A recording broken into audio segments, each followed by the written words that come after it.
सीधे रुक कर लेते हैं महाराष्ट्र के नासिक। प्रधानमंत्री नरेंद्र मोदी पहुंचे हैं और जनसभा को संबोधित कर रहे हैं। गेमिंग और कॉमिक सेक्टर्स को प्रमोट कर रही है।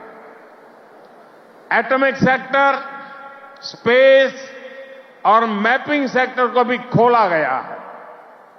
आज हर क्षेत्र में पिछली सरकारों से दोगुनी, तिगुनी रफ्तार से काम किया जा रहा है। ये जो बड़े बड़े हाईवे बन रहे हैं, वो किसके लिए है? आपके लिए, भारत के युवाओं के लिए। ये जो नई नई वंदे भारत ट्रेनें चल रही है, वो किसकी सहूलियत के लिए? आपके लिए, भारत के युवाओं के लिए। हमारे लोग विदेश जाते थे, वहां के पोर्ट, वहां के एयरपोर्ट देखकर सोचते थे कि भारत में ऐसा कब होगा। आज भारत के एयरपोर्ट्स दुनिया के बड़े से बड़े एयरपोर्ट का मुकाबला कर रहे हैं। कोरोना के समय आपने देखा है, विदेशों में वैक्सीन के सर्टिफिकेट के नाम पर कागज थमाया जाता। ये भारत है जिसने हर भारतवासी को वैक्सीन लगाने के बाद डिजिटल सर्टिफिकेट दिया। आज दुनिया के कितने ही बड़े देश हैं जहां पर लोग मोबाइल डेटा इस्तेमाल करने से पहले 100 बार सोचते हैं। वहीं आप भारत के युवा हैं जो इतना सस्ता मोबाइल डेटा इस्तेमाल कर रहे हैं कि दुनिया के लोगों के लिए अजूबा है, कल्पना से परे है।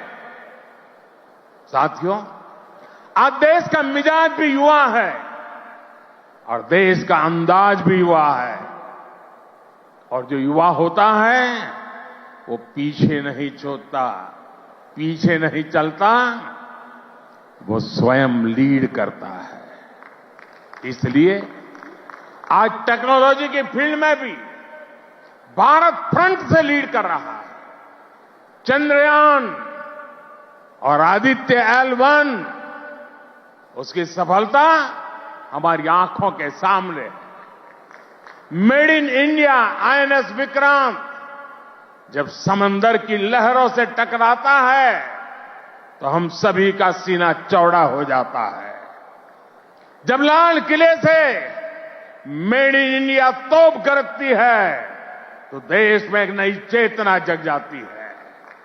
जब भारत में बना फाइटर प्लेन तेजस आसमान की ऊंचाई नापता है तो हम गर्व से भर जाते हैं। आज भारत में बड़े बड़े मॉल से लेकर छोटी छोटी दुकान तक हर तरफ UPI का इस्तेमाल हो रहा है और दुनिया हैरान है। अमृतकाल का आरंभ गौरव से भरा हुआ है। अब आप युवाओं को इस अमृतकाल में इससे भी आगे लेकर जाना है, विकसित राष्ट्र बनाना है।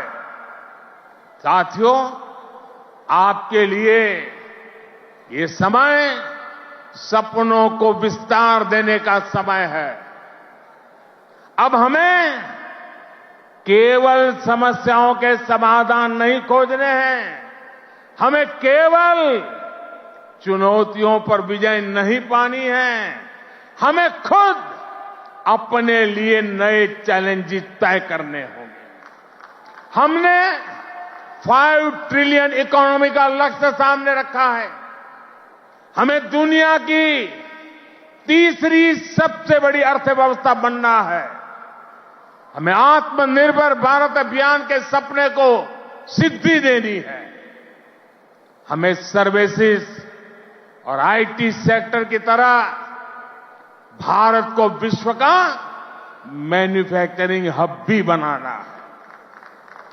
इन आकांक्षाओं के साथ साथ भविष्य के प्रति हमारी जिम्मेदारियां भी है।